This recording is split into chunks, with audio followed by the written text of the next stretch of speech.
internacional.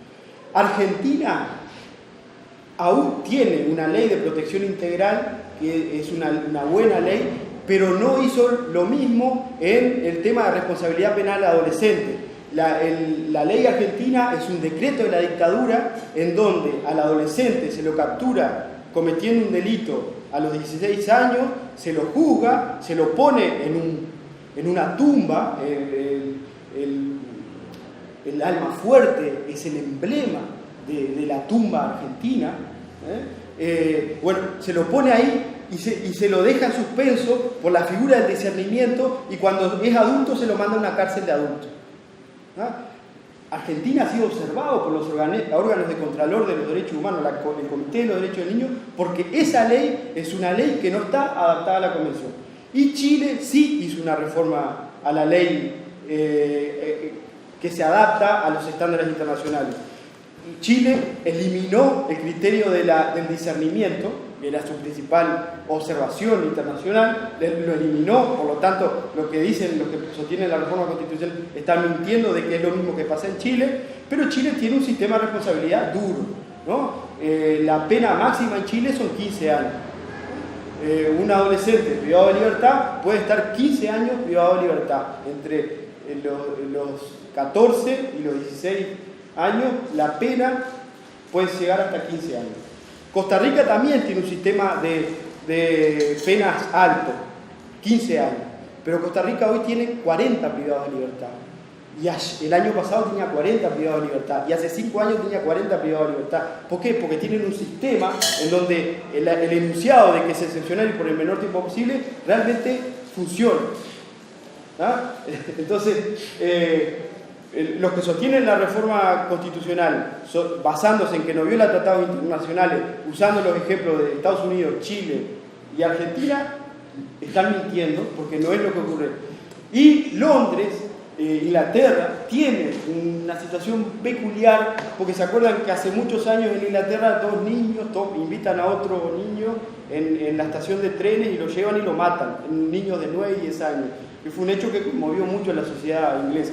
Bueno, el sistema británico es un sistema en donde la privación de libertad es excepcional y por el menor tiempo posible. Y para ciertos actos de sangre se plantea un tipo de respuesta punitiva, pero no en la lógica de lo que está planteando la reforma, lo que plantea la reforma constitucional. Segunda cuestión.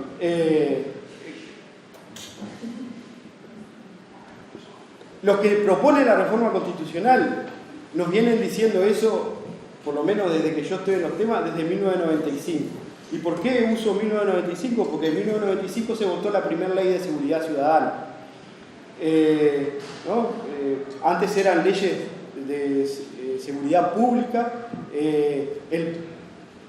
Las corrientes más progresistas incorporan, no progresistas de partido político, sino más de derechos humanos. Entonces yo soy medio crítico de esa definición, pero lo traen como una novedad en el 95 de que en seguridad pública sonaba muy a dictadura y había que avanzar en una denominación más acorde a las épocas, el viento de la democracia.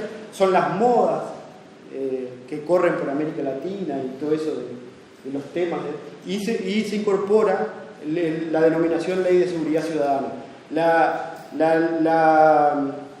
La ley 16.707, la primera ley de seguridad ciudadana, es la ley que reinstala esta lógica de aumento de penas, de creación de nuevos delitos, y la que inaugura la situación que hoy tenemos en el terreno de los adultos, de que es un crecimiento exponencial de la población controlada punitivamente a través de la cárcel. Pasamos en la primera ley de seguridad ciudadana 1995 de 2.700 presos a tener hoy 10.000 presos en cárceles, ¿no? Y los que votaron, los que promovían estas cosas, decían, de los mismos sectores que hoy están promoviendo la reforma constitucional, le decían a la gente: tenemos que votar estas leyes porque es la única forma de resolver los problemas de inseguridad.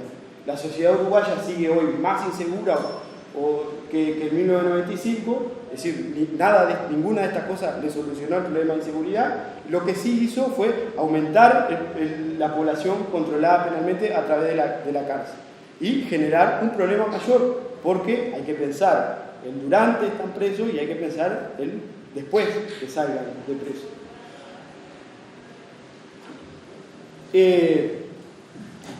¿Hablaste de la residencia? Poco.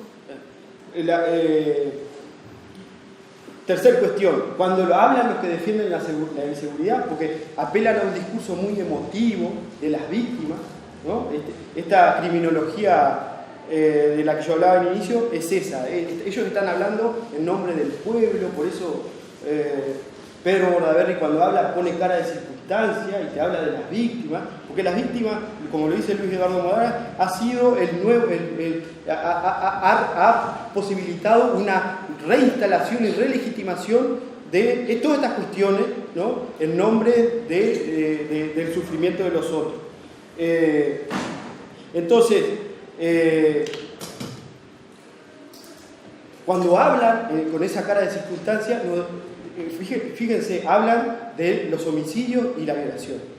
Y el homicidio y la violación son los delitos que menos ocurren en el sistema penal y que tienen un nivel de resolución que ronda el 100%, de esclarecimiento que ronda el 100%.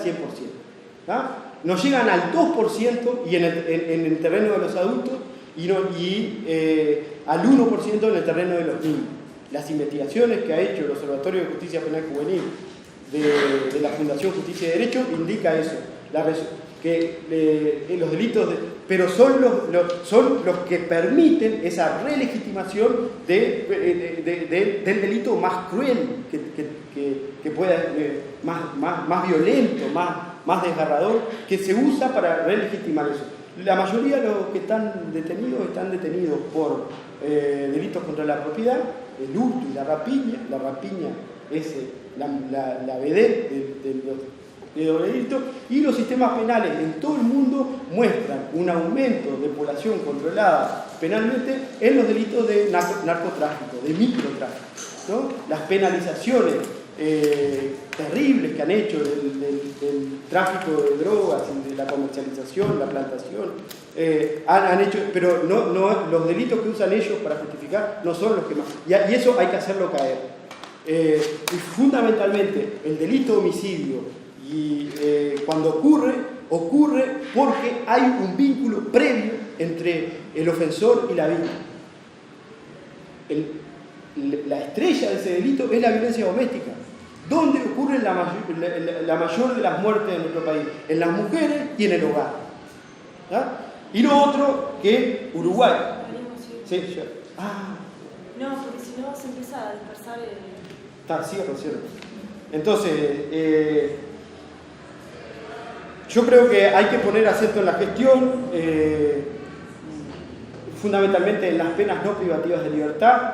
Un discurso, yo no sostengo la impunidad, pero creo que el sistema penal es la peor de las herramientas para resolver estas cuestiones.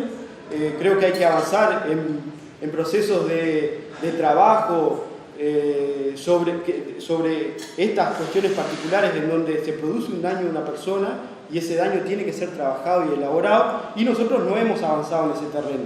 Y, por ejemplo, en términos de mediación, frente a delitos de escasa monta, sería bueno probar mediación. ¿Por qué? Porque el sistema penal lo primero que hace es destruir los vínculos comunitarios.